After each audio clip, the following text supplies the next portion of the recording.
California ਦੇ ਵਿੱਚ memorial ਡੇ weekend ਦੇ ਉੱਤੇ ਲੜਾਈ ਹੋਈ।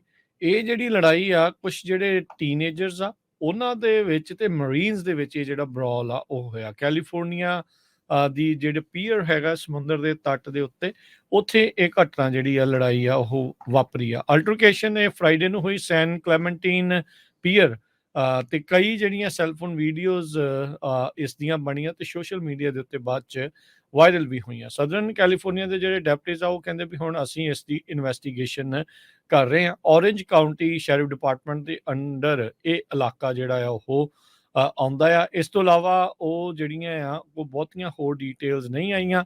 ਜਿਹੜੀਆਂ ਕੁਛ ਵੀਡੀਓ ਸਾਹਮਣੇ ਆਈਆਂ ਆ ਉਹ ਇੱਕ ਦੂਜੇ ਨੂੰ ਗਾਲਾਂ ਕੱਢਦੇ ਹੋਏ ਨਜ਼ਰ ਆਉਂਦੇ ਆ ਤੇ ਧੱਕਾ ਮੁੱਕੀ ਤੇ ਘਸੁੰਨ ਮੁੱਕੀ ਵੀ ਜਿਹੜਾ ਕਹਿੰਦੇ ਵੀ ਇਵੈਂਚੁਅਲੀ ਹੋਇਆ ਆ। ਫਿਰ ਕਹਿੰਦੇ ਵੀ ਜਿਹੜੀ ਲੜਾਈ ਹੋਈ ਸੀ ਉਸ ਨੂੰ ਬ੍ਰੇਕਅਪ ਕਰ ਦਿੱਤਾ ਗਿਆ। ਇੱਕ ਬੰਦਾ ਤੇ ਇੱਕ ਬੁੜੀ ਨੇ ਇੰਟਰਵੀਨ ਜਿਹੜਾ ਉਹ ਕਰਕੇ ਲੜਾਈ ਕਿਉਂ ਹੋਈ ਆ ਉਸ ਦੀ ਕੋਈ ਵੀਡੀਓ ਤਾਂ ਨਹੀਂ ਮੌਜੂਦ ਹੈਗੀ ਤੇ ਨਾ ਹੀ ਜਿਹੜੇ ਸ਼ਹਿਰੀ ਡਿਪਾਰਟਮੈਂਟ ਨੇ ਅਜੇ ਹਾਲ ਦੀ ਘੜੀ ਇਸ ਦੇ ਬਾਰੇ ਕੋਈ ਹੋਰ ਟਿੱਪਣੀ ਜਿਹੜੀ ਉਹ ਕੀਤੀ ਹੈ। ਕਹਿੰਦੇ ਵੀ 30 ਦੇ ਜਿਹੜੇ ਟੀਨੇਜਰ ਸੀਗੇ ਉਹ ਬੀਚ ਦੇ ਉੱਤੇ ਜਿਹੜੇ ਉਹ ਆਏ।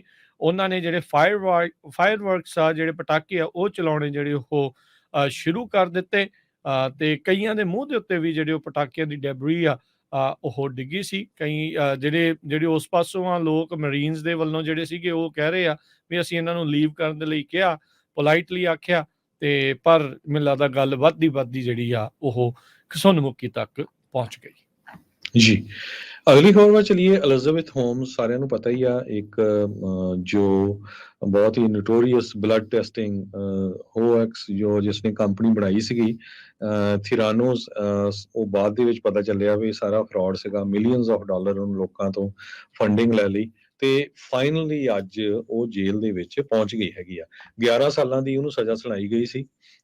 39 ਸਾਲਾਂ ਦੀ ਹੋਮਸ ਅੱਜ ਟੈਕਸਸ ਦੀ ਇੱਕ ਜੋ ਫੈਡਰਲ ਫੈਸਿਲਿਟੀ ਆ ਉੱਥੇ ਪਹੁੰਚੀ ਆ। ਬੜੀ ਘੱਟ ਸਿਕਿਉਰਿਟੀ ਵਾਲੀ ਫੈਸਿਲਿਟੀ ਆ। 650 ਦੇ ਕਰੀਬ ਉੱਥੇ ਕੈਦੀ ਆ। ਮੋਸਟਲੀ ਜੋ ਆ ਉਹ ਸਾਰੀਆਂ ਲੇਡੀਜ਼ ਹੈਗੀਆਂ ਆ। ਆਪਣੇ ਪਿੱਛੇ 2 ਉਹਦੇ ਨਿਆਣੇ ਆ, ਇੱਕ 2 ਸਾਲਾਂ ਦਾ, ਇੱਕ ਥੋੜੇ ਮਹੀਨਿਆਂ ਦਾ ਆ। ਸੋ ਉਹਨਾਂ ਦੇ ਨਾਲ ਉਹ ਫੋਨ ਦੇ ਉੱਤੇ ਗੱਲਬਾਤ ਕਰਨ ਦੇ ਲਈ ਉਹਨੂੰ ਕੁਝ ਸਮਾਂ 10 ਜਾਂ 15 ਮਿੰਟ ਦਿੱਤੇ ਜਾਊਗੇ।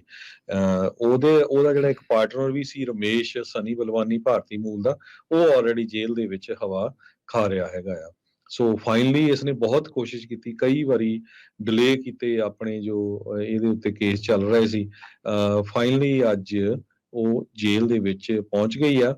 ਇਹਦਾ ਪਾਰਟਨਰ ਜੋ ਬਲਵਾਨੀ ਸੀ ਉਹਨੂੰ 12 ਫੈਲਨੀ ਕਾਊਂਟਸ ਉਹਦੇ ਉੱਤੇ ਫਰਾਡ ਤੇ ਕਨਸਪੀਰੇਸੀ ਦੇ ਲੱਗੇ ਸੀ ਤੇ ਉਹ 13 ਸਾਲਾਂ ਦੀ ਸਦਰਨ ਕੈਲੀਫੋਰਨੀਆ ਦੇ ਵਿੱਚ ਸਜ਼ਾ ਭੁਗਤ ਰਿਹਾ ਹੈਗਾ। ਜੀ, ਇਹ ਜਿਹੜੀ ਆ ਟੈਕਸਸ ਦੀ ਇੱਕ ਜੇਲ੍ਹ ਦੇ ਵਿੱਚ ਇਸ ਬੀਬੀ ਨੂੰ ਜਿਹੜਾ ਉਹ ਘੱਲਿਆ ਗਿਆ ਹੈਗਾ। ਟੈਕਸਸ ਦੀ ਜਿਹੜੀ ਪ੍ਰਿਜ਼ਨ ਆ ਬ੍ਰਾਇਨ ਕਰਕੇ ਜਿਹੜਾ ਸ਼ਹਿਰ ਆ ਉੱਥੇ ਸਥਿਤ ਹੈਗੀ ਆ। 11 ਸਾਲ ਦੀ ਸਜ਼ਾ ਇਹ ਹੁਣ ਉੱਥੇ ਕੱਟੇਗੀ।